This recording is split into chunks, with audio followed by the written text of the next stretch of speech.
Welcome to this week's episode of Old School Tech Tutorials.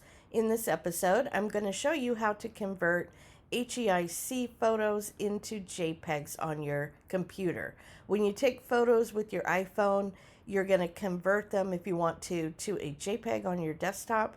Simply select the photos you want to convert, right-click, and then you're going to select Open With, click Preview, and then now come on over here to Edit, select All, then File, and you're going to come down here to Export Selected Images, and now you're going to select where you want these images to be.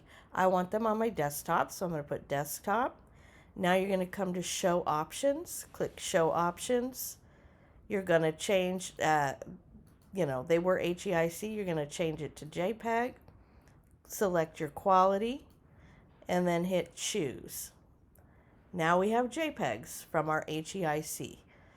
That is everything you need to know about how to convert an HEIC photo to a JPEG.